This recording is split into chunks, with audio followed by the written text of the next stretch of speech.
Here we are 1 week later, 1 week after we discovered we could make up to 1,000 euros in profit per month on 1 square meter growing with vertical NFT systems. So if you're new to the channel, we are growing edible flowers, we are growing leafy greens, and we are seeing can we make a business model out of growing edible flowers in our garage. The idea is to start researching a development in here, and then from that point on, set everything up in a container solution and start growing edible flowers for the hospitality industry.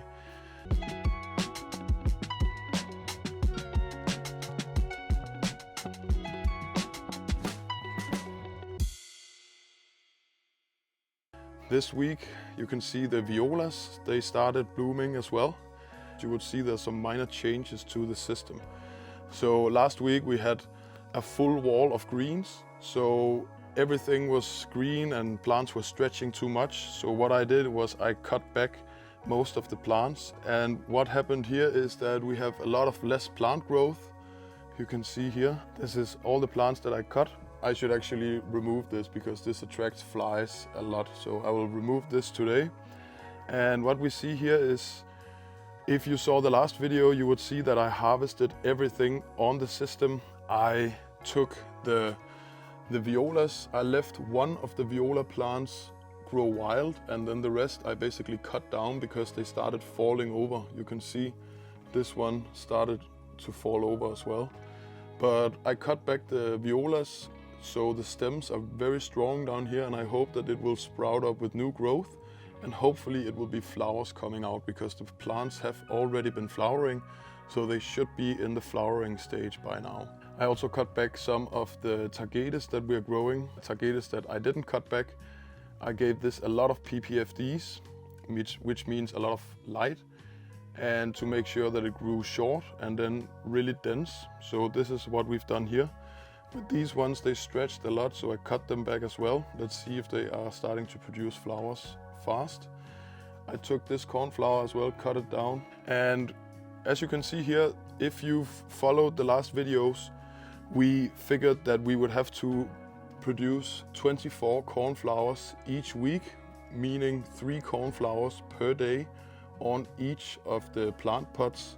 If this would be possible, then we could earn up to 1,000 euros per month if we sell each flower at 25 cents. And exactly 1 week after, I also took and harvested all the tagetes. So this is growth of the tagetes flowers after just 1 week. I've been counting up the flowers, and we have 18 flowers on this one. We have 22 flowers on this one, and then we have about 40 flowers on this one down here. So far the math really making sense. And of course you need to propagate the plants for some time. It took about 7 weeks to get the first harvest. And then from that point on, we can continue to harvest. If you are growing microgreens yourself maybe, or you are interested in vertical farming, then this might be a very interesting plant for you to grow, edible flowers, because the more flowers you cut, the more flowers the plant essentially will bring out, because it thinks that we are taking the reproductive ability away. So because of this, it really starts to mass produce flowers. So far we are 2 months into the process, and this is really how it looks. You can also see that I've cut back a lot of the cornflower up here, and I took a node. So this tagetes here comes from this plant. I basically just cut it with the flower, put it up here in a rock wool pot, and then it starts growing as well and start growing roots itself. And we can see it really keeps producing flowers, so that's great. So that's this side of the system.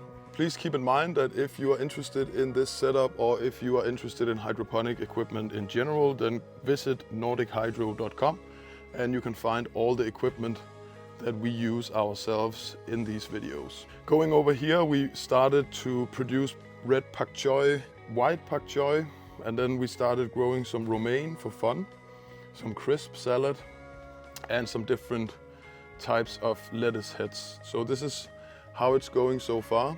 We put these lettuce heads in 16 days ago, and this is how much they've grown so far. It's been pretty cold in the garage here. Some nights we get down to 15 degrees.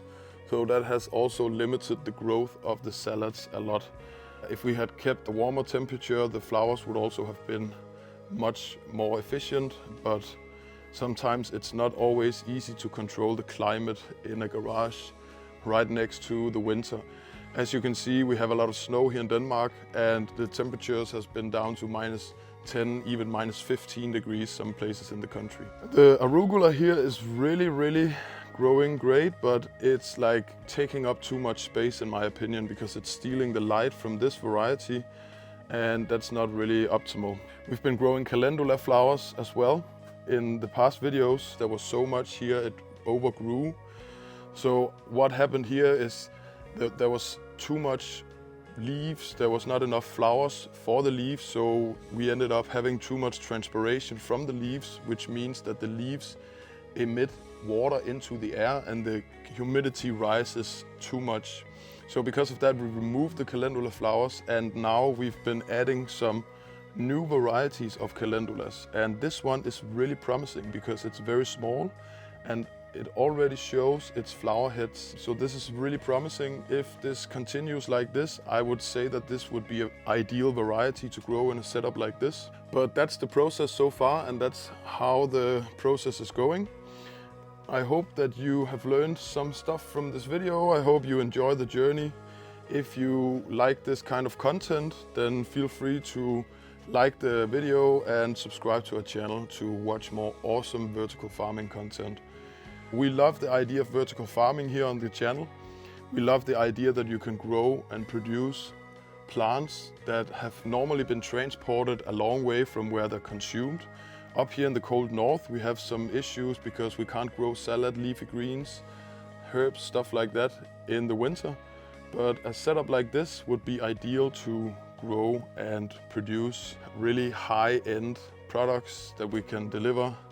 The issue with edible flowers usually is that they decrease in quality very fast. So without a setup like this, it's really difficult for chefs to get high quality edible flowers.